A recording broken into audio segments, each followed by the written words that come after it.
Амансыздар ма? Әңгімені тыңдар алдында каналға тіркеліп, лайк басып, пікір білдіріп отыруды ұмытпаңыздар. Және әңгімені соңына дейін тыңдаңыз. Сол келіншекті өмір бойы ылғи ойлап жүрем десем, оны әрине өтірік болар еді. Алайда сырласуға серік таппай, жамау дүниенің тізгінін сөгіп көрсететін жақсылардың бірде-бірі жанымда болмай жүргенде, жақсының өзіне де, сөзіне де аңсап сағынғанда, есіме кейде қырғыз келіншектің де түсетіні рас.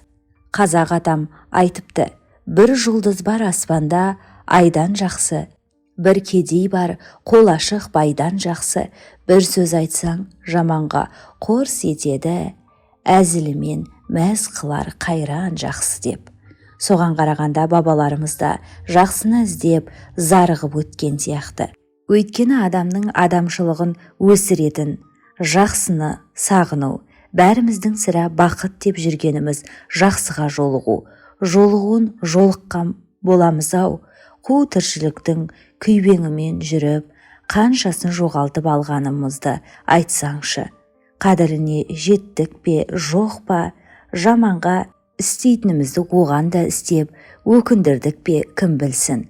Бәрін айтта бірін айт, өзіміз жақсыны іздеп өмір кештік, таптық, жоғалттық, бәрі тағдырдан.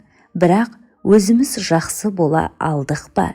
Бізді іздейтін, бізді аңсайтын, я қатарымызда, я артымызда бір пенде бар ма? Осы ғой басымды шырмағанда қырғыз келіншекті де есіме алам. Ол мен үшін жақсы болып жолықты, жақсы болып аңсатып келеді. Бір жақсы адам еді-ау деп, ол да мені ең құрығанда 10 жылда бір рет есіне алам екен, жоқ беген шіркін. Қазақ, қырғыз, қазір Құдайға шүкір тәуелсіз ел болдық. Ауыспалы кезең, әйел тұрмақ еркектің өзін еңсеңгіретіп жатыр. Жағдай жақсыны да жүнжітіп жіберді. Өмірде жаманнан гөрі жақсы көп сүреді. Аға деп еді-ау айналайын. Жақсы адам қырғызда да аз. Бірақ біз қазақтың жақсысында өзіміздікі санаймыз. Содан бері мен де қырғыздың жақсысын сырттай өзімсініп санап отырам. Өмір болған соң күйініш пен сүйініш қатар аңдысып үнемі қасыңда жүреді. Кеше ғана сенің қасыңда бақытты болдым деген жан бар жоқты сылтауратып, бүгін басқаға қашқақтайды. Өз қылығын бүркемелеп, сылтау себепке бұғынады. Өйткені мансаптың, биліктің, пайданың ара салмағы сенен гөрі басқаға ауыңқырайды. Сондайда сырласуға жан таппай жалғыз қаласың.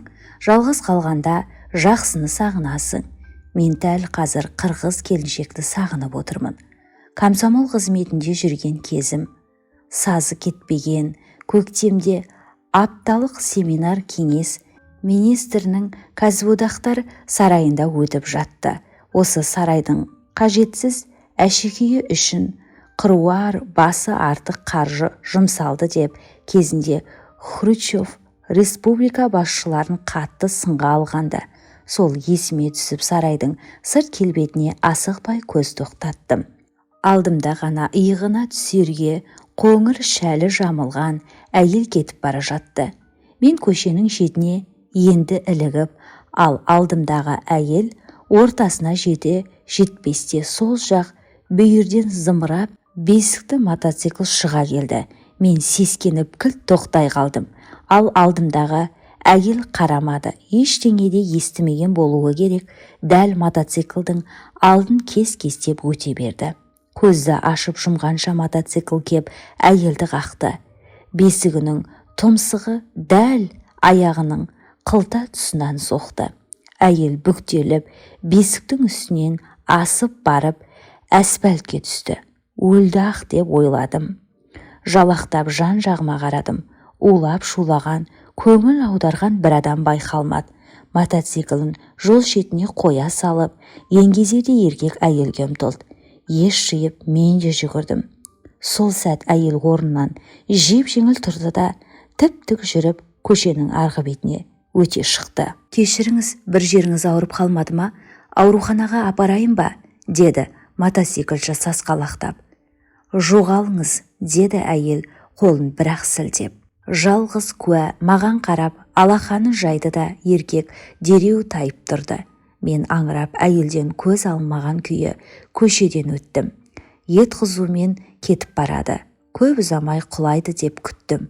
Көзім әйелде болғанымен өзім байқамай аяңдай берсем керек. Біреуге соқтығып қап тоқтадым. Біздің ағай Беларусь әйелдің соңынан сонша қарады. Сірә ғашық болып қалған-ау. Әзілі еріксіз бетіне қаратты. Келіншек екенін тоқ омырауы мен тырсиған бөксесін бірден аңғардым. Кәдімгі қазақ көп айтатын оймақ ауыз күлім көз қараторының өзі. Жұмыр мойны мен сүйір иегі сүйкіммен созылып, өңін сәл паңдау көрсетеді. Тамақ тұсынан төмен қарай ақ құба тартып, омырауының ашық шеті шапақ төгілгендей сәулеленіп тұр. Төмендеген сайын тіпті ағара беретінін көңіл сезеді. Көзінің астына ғана тарыша шашылаған селдір-селдір секпілі бар. Басындағы ақ береті қап-қара шашына қонған ақша бұлт секілді. Жымиып қарағанның өзі керемет жарасымды. Кешір қарындасым, анау қоңыр шәлі жамылған әйелді көзімше мотоцикл қағып құлатып кетті. Бірақ орнынан тұрды да, қарашы, түк болмағандай кетіп барады. Соған қараймын деп байқамай қалыппын. Оқасы жоқ аға, мотоцикл қаққанша сіздің қаққаныңыз жақсы ғой.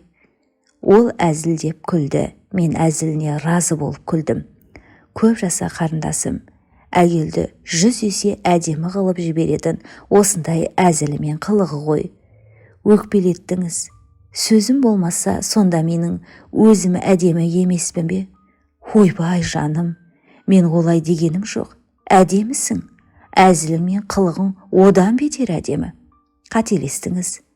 Әзілімді естідіңіз, қылығымды бірақ көрсеткен жоқпын ғой.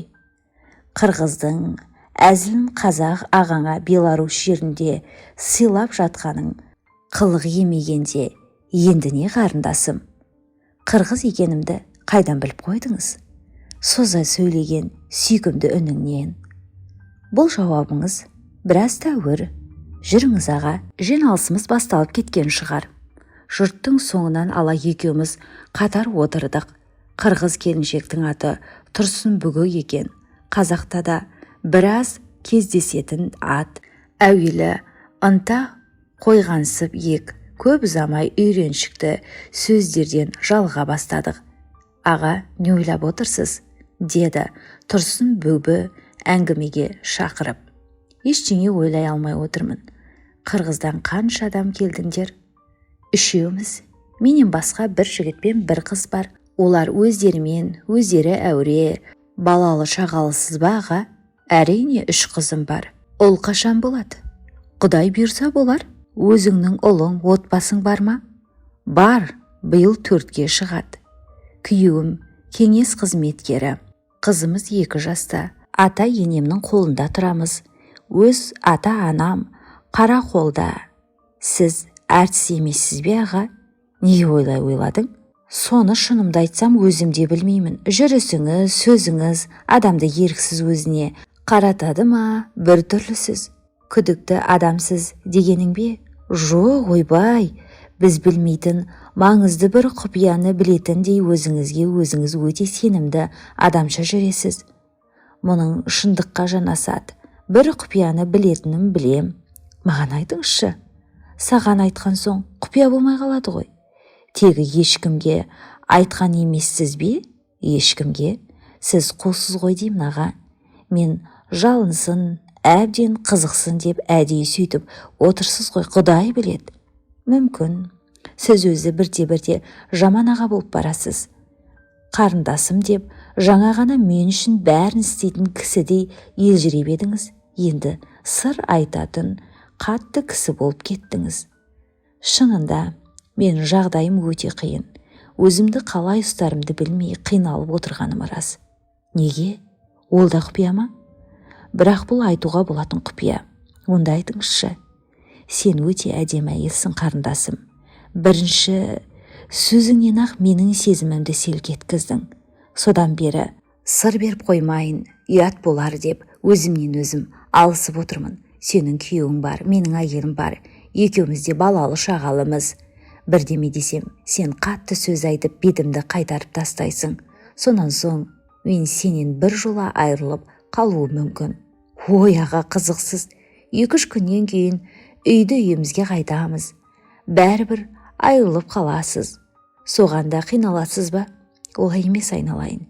Сенің өзің Қырғызстанға кеткенмен сүйкімді қылығың, әдемі әзілің, сымбатты әйел тұлғаң, бәрі менімен бірге Алматыға барады. Сен менің мәңгі сағынышым болып қалуың керек. Ал мен мәңгі өкінішім болып қаласың ба деп қорқам. Өкінішіңіз ақ болып қалайын аға. Басқа жолдың реті де жоқ қой. Өкініш дегенді де аса өлімдік сезім деп есептемеймін. Жаңа ғана көре сап, 1-2 сөзден кейін ақ саған сырымды айтып жатқаным сенің жақсылығың. Қауып тастасаң, қайтерем, жердің астымен алмадыма қайтарем. Еркексіз ғой аға, боқтап жатқан жоқсыз, жамандап жатқан жоқсыз, жақсы көргеніңіз үшін қауып алсам, менің ит болғаным емес пе? Сіздей ағалар қызығып қараса, менің де осал әйел болмағаным ғой. Ой, ақылыңнан айналайын. Қызғу кез келген еркектің қолынан келе береді. Сені бағалау керек. Қадіріңе жетер, құрмет қажет. Өйтіп өтірік мақтаумен мені алдай алмайсыз. Шын жақсы көрсеңіз, құпияңызды айтар едіңіз, айтпадыңыз. Менің құпиям сол, жақсы адам болғым келеді. Менің ойымша, біреудің жақсы кейде көре алған адамның өзі де жақсы. Мен осы ойдың қуатымен жер бетін ылғи сенімді нық басып жүрмін. Өйткені бірде-бір адамға өзімді жауыздық жасаған ақымақтарға да жамандық тілемеймін. Өйтсем, жақсы адам бола алмайтынымды білем. Бүкіл тіршілігім жақсы адам болуға бағытталған соң, өзім сияқты жақсылардың жүрегі әлденені сезетін шығар. Нағыз жігіт екенсіз аға. Мені мақтаған боп отырып, өзіңіз қалай нәзік мақтанасыз. Әзіл мен шынның арасын жымдастырып жібердіңіз. Бәрібір қолыңызға түсіре алмайсыз. Күйеуімді өте жақсы көрем. Мен өз әйелімді әлемде бар әйелден де артық көрем. Онда неге маған жаңағыдай сөз айттыңыз? Әлемде жалғыз жақсы менің әйелім ғана емес қой. Сонда қалай, барлық жақсымен жанаса бермексіз бе? Барлығымен емес әрине, тек жолыққандарымен ғана. Өте қауіпті адамсыз. Әзіліңіз қайсы, шындығыңыз қайсы? Әдейі ара жігін байқатпай сөйлейсіз. Осындай әзіл шыны аралас әңгімеден екеуміз жиын біткенше жалықпадық. Жалған қылмысымай, білімдарсымай, ой пікірін ашық, қалай болса солай бүкпей айтатындығы қатты риза қылды. Дау айтса да көңіліңе қылау салмайтындай қып әзілге барып айтатын айрықша ұнатасың. Үйренген, оқу арқылы бойына сіңірген дейтін емес. Туа біткен табиғи мәдениетіндей тігісі жатық, ондай жайсаңдар көп жасап, көпті көргендерде сирек. Ертесі бізді немістер соғыс кезінде адамдармен қоса өртеп жіберген хатын алуына Брест қорғанына апарды. Қонақ үйге кешіре оралдық, шаршаңқырадық, автобустан түсіп, үсті басымды қағып тұрем. Тұрсын бүбі қасымнан өтіп, барып қайрылды. Аға, шаршамадыңыз ба? Басыңыз ауырған жоқ па? Шаршай қойған жоқпын ау, бірақ күнне 3 уақ шай ішіп үйренген бас былық-сылық етіп, Қырғызстан мен Қазақстан арасында тербелген сағат тілі құсап қалды. 20 минуттан кейін 402-ге келіңіз. Қырғызшалап шай жасап берейін. Қарындастан ең жаманы бір шай беруге жарамауы керек қой. 20 минутты өткізе алмай, Қуаныштан жүрегім жарылып, өлмесем жетермін. Қарындасыңыздың қолынан шынымен шай ішкіңіз келсе, өлмеуге тырысыңыз. Жаттап алғандай жаңылмайды. Сөзінің қисыны да, астары да бәрі келісіп тұр. Қағып, мұқатып, қалжыңдамайды. Үш тартып, сыйлап, сыпайылайды. Қалай әзілдеуді арнайы оқып бітіргендей, сөйлескеннің өзі сергітіп, көңіліңді көтеріп тастайды. Табиғат шіркін қандай тамаша адамдарды тудырады. Жүгіріп қонақ үйдің астындағы ресторанға кіріп, шайға қорап кәмпит, бір шампан алдым да, бөлмеме кеп, Алматыдан әкелген базарлығымды ақтардым. Лайық-ау дейтін ештеңе таппадым. Ұяттау болса да Қазақстан коньягын таңдадым. Сыртында еліміздің аты жазылған жалғыз нәрсе сол болып шықты. Тұрсын бүбі шайын әзірлеп, киімін ауыстырып, кішігірім салтанатқа әзірленгендей дегбірсіздеу күйде екен. Кілттеулі есікті қолына орамалға жүре сүртіп кеп ашты. Бөлмедегі екі төсек өте ықтият жиналған, екі арасында үстел қойылып, бір орындық төр жаққа, екіншісі босаға жаққа қарама-қарсы қойылыпты. Қай орындықта кімге арналғанын қойылғанынан ақ көрініп тұр. Аға, бірдеңе айтсам ренжімейсіз бе? Айта ғой, ренжімеймін. Әдейі жалғыз қалған шығар деп дәмеленіп қап жүрмеңіз. Қасымдағы орыс қыз бір жігітпен жәмпәй болып қалған ба, қазір ғана сол шақырып әкетті. Жарайды, шайға ғана разы болайық, дедім күлкіге жығылып. Шынында дәмелеу болып қалғаным рас еді. Бұрын еркек боп көргендей-ақ пейілімді дәл басты. Шайдың сүті болмай қалды аға. Сүт орнына қырғыз коньягын қатып берейін деп отырмын. Оған қалай қарайсыз? Өте жақсы қараймын. Тек өзің де коньяк қатып ішсең, өйткені ас иесімен тәтті ғой. Екеуміз де коньяк іштік. Әзілдің тізгінін екеуміз де ағыттық. Тиісіп, әзілдесіп сөйлейтін кісі өзі де іштей сондай тілеп отырады. Мен әдейі аз тиістім. Көбіне жеңіліңкіреп, ретін тауып, қошеметтеп, разы көңілімді көтерумен байқатып отырдым. Мақтап, сүйсініп отыруға өзі де тегі әбден лайықты. Шын мақтап, рас сүйсінгеннен жаныңа да жадырап демалады ғой. Сондай бір жарасты отырыс болды. Бір кезде ептеп қыздық-ау сірә. Әлде іштей бір-бірімізге жақындағымыз келді ме? Неге екен Құдай білсін. Рөмкімізді түйегеп кеп соғыстырған қалпымыз үстелдің сол жақ бүйіріндегі төсекке қатарласа отыра салдық. Өзіміз әлі анықтап біле қоймаған бір сезімдер солай отырғызып, бізбен санаспай билеп бара жатқан секілді. Жақсы көріп, сүйсініп отырып, бірақ білегін құшақтауға да бата алмаудың қандай қиын, дедім қолымды білегіне апарып. Аға, деді, мұныңыз қалай дегендей үнмен. Ау, дедім, білегінен құшақтай өзіме тартып. Болмайды ғой аға, өкпелеп қалам ғой. Мен тілден қалдым. Ол өкпелейтінін айтып жатқанда тамағынан иіскеп, енді иегінен өрлеп ерінге барып қалғам.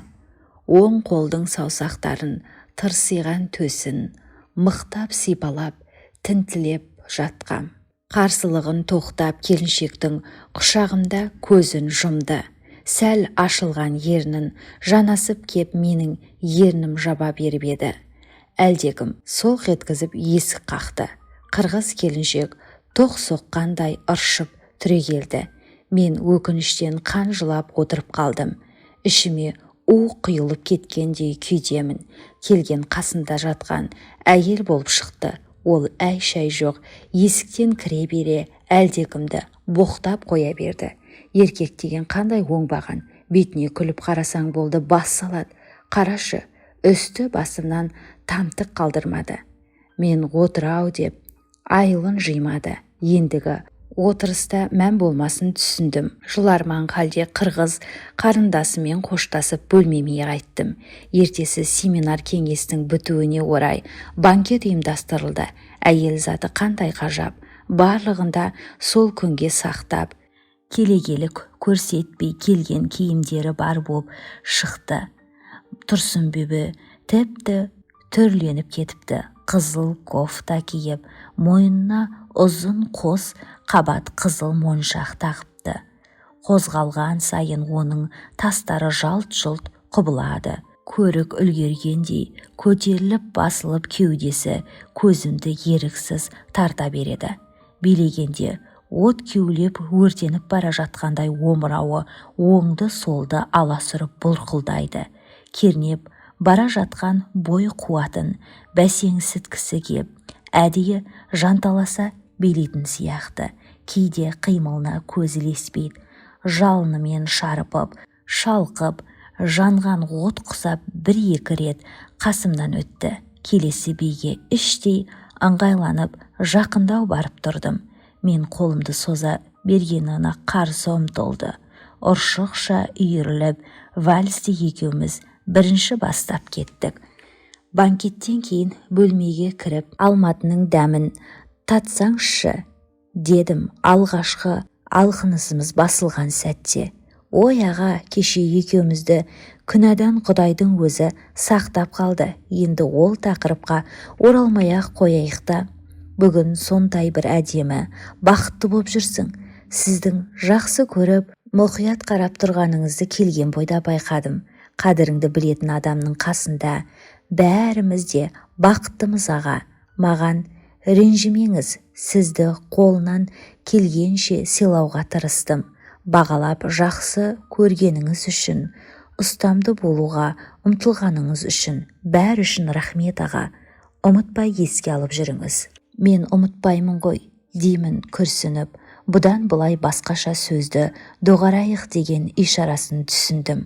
Қолына түсе жаздап тұрып, кездейсоқ жағдайдың кесірінен түспей кеткенін ойласам, ішім тегі удай ашиды.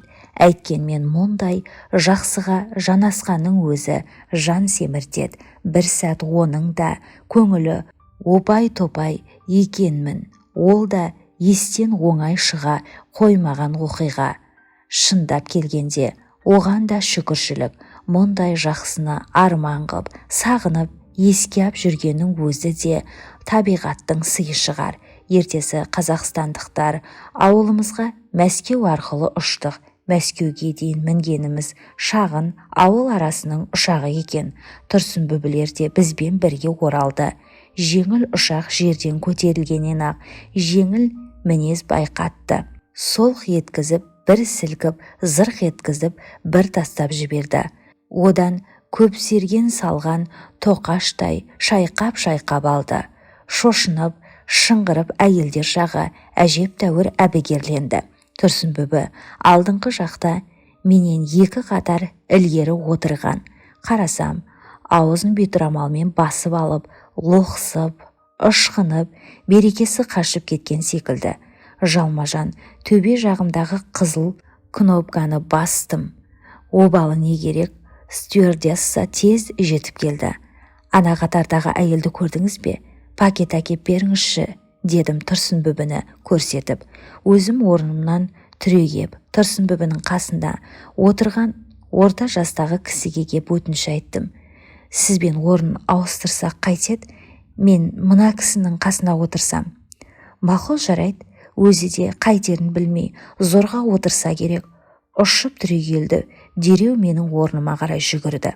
Әйелдің бетірамалына қарағанда еркектікі әжептәуір көлемді ғой. Отыра сап, орамалымен Тұрсынбүбінің аузын сүртіп, сөйткенше 2-3 пакетті көтеріп стюардессада жетті. Қарындасым-ау, мына күйіңмен мұнда қалай келгенсің? Үлкен самолет бүйтіп селкілдемейді ғой аға. Мынау мені Мәскеуге жеткізбей өлтіретін шығар. Қайдан ғана отырып едім пойызбен кете бермей. Енді болары болды, сабырға жеңгізіп, селкілдетпей, ұшқан аралықта ұйықтап кетуге тырысшаңшы. Екі арамыздағы шынтақ сүйімді көтеріп тастап, келіншекке тақала отырдым. Орамалыңызды маған беріңізші, менікінің құрғақ жері қалмады, деді ептеп басын көтеріп. Орамалмен көзін алдын, езуінің ернін асықпай сүртті де маған жымия қарады. Қанша қашсам да құтылмай, ақыры қатар отырғанымызды қарашы. Менен неге қашасың? Бәрінен бұрын өзімнің босаңқырап қалғаныма қорқамын. Енді қолыңызға түссем, аман жібермейтініңізді сездім. Сізді де өзімді де күнәдан сақтағым келді. Сол күнәдан мені бекер-ақ сақтадың-ау. Күнәнің да күнәсі бар емес пе? Күніне көзімізге күліп, сыртымыздан үріп, бір жамандықта ұшырасқан екен деп, қолынан келген арамдығын аямай жасап қаншама дұшпандарымыз жүр. Бірін-бірі атарға оғы жоқ, жақ-жақ болып өштесіп, аз халықтың ауызбірлігін бұзып қаншама зиялы деген ағаларымыз әуре сарсаң. Солардың ел қамын алдымен осылар жейді деген биліктілер мен биліктілердің бірін-бірі жек көретін күнә емес пе? Екеуміз бір-бірімізді жақсы көргеніміз күнә ма? Күнә болғанда да екеуміз айрылмас жер мен көктей ғана. Айтшы, олай емес пе? Оймақтай аузы дөңгеленіп Тұрсынбүбі күлімдей қолымды қысты. Осы сөзіңізді кеше айтпаған өзіңізден көріңіз. Әзілі өзегімді өртеп жібергендей болды. Онсыз да кеудеме сыймай шым-шым шытынағалы тұрған өкінішім зырқ етіп миыма соқты. Көз алдым қарауытып кетті. Сол сәт ұшақ та солқ еткізіп күрт төмен түсіп кетті. Ышқынғанда Тұрсынбекенің ішегі үзіліп кете жаздады. Ұшақ сәл көтеріліп барып қайтадан құлап кетуге тырысқандай қалтырап дірілдеп, кішкене шайқалақтап тұрды да біраздан соң қолқ-қолқ етіп төмен құлдырап жөнелді. Өң түс қалмай Тұрсынбүбі талып кеткен адамша былқ-сылқ жансыз қалды. Өзінде еш дәрмен қалмаған соң пакетті мен ұстап аузына тостым. Көзінен жас парлап, аузы мұрнынан сорғалап, бір жағы менен де ұялып әбден мазасы кетті. Ұшақ қайтадан оңалып ұшты. Жарты сағатқа жуықтан кейін ғана қырғыз келіншек ептеп жан шақырды. Басын көтеріп менің орамалыммен бет-аузын сүртті. Жаным, ағасы-ай, сізді әбден шаршаттым-ау. Өз тіземнің үстінде жатқан сол қолымды аузына апарып саусағымнан сүйді. Сол күні солай болғанда да өкінбейтін екен. Алдамай шын жақсы көргенімізге енді көзім жетті. Әйелі бар еркек басқа әйелден тек тән іздейтін шығар деп ойлаушы едім. Өмір шіркіннің құпияға толы екен енді аңғарғандаймын. Әйел баласы ондай сөзді неге айтады, не айтқызады, оны Құдай білмесе, мен қайдан білейін? Алайда анадай сөзді қырғыз келіншектің аузынан естігенде, мен өзімді жер бетіндегі бақытты еркек деп сезіндім. Балқып отырып, келіншекті бауырыма тартып, құлақ түбінен иіскеп, мекірене сүйдім. Адам жақсы көргенде, бір уақыт бала шағаның бар екенін де ұмытып кетеді екен, дедім, сыбырлап. Соған қарағанда, анда-санда үлкен сезіммен де санасып қойғанның еш сөкеттігі жоқ-ау сірә. Неге жоқ болсын аға? Ел естейді, өсек тарайды. Соған бола қаншама кісілердің отбасы ойран болып жатқанын көріп жүрген жоқпыз ба? Талайлар қызметтен қуылды, алтын бастарын тырнағынан татымайтындардың табанында қорқып жүр. Шындап келгенде, мансаптың рахатын көру үшін барын сап ұмтылатын еркектерден гөрі әйелдің ләззатын тарту үшін бәрін аямайтын еркектердің өз басым әлдеқайда биік санаймын. Өйткені өзіңіз сондайсыз. Оған уәж айта алмадым. Екеуміз көпке дейін үнсіз қалдық. Ақыры аман есен қондық-ау. Тұрсын бүбінің жібін көтерісіп әуежайдың ішіне дейін бірге бардық. Қоштасар сәтте жақындады. Әйел шамадандарын ыстық көлге арналған бүкілетті алып, сыртында тұрған телефонын жазды. Аға, сізге үлкен рахмет. Мынаны ескерткішке алыңыз. Сіздің орамалыңызды мен алайын, деді күліп. Қолыңыз тисе, іздеп келіңіз. Үйге келсеңіз де мейлі, енді кездессек, титтейде қобалжымай тәуекел етем. Сіз үшін бір күнәға баруға болады. Іздеп келем деп мен уәде бергенім жоқ. Жеңіл сөйлеп, желпілдей алмадым. Үнсіз еңкейдім, үнсіз тостым. Шөп еткізіп, қана ерінен сүйдім. Зорламай, қысамай, ғаламат әйелдің ерінен өз еркімен сүйдім. Әңгіменің авторы Бексұлтан Нұржекеұлы.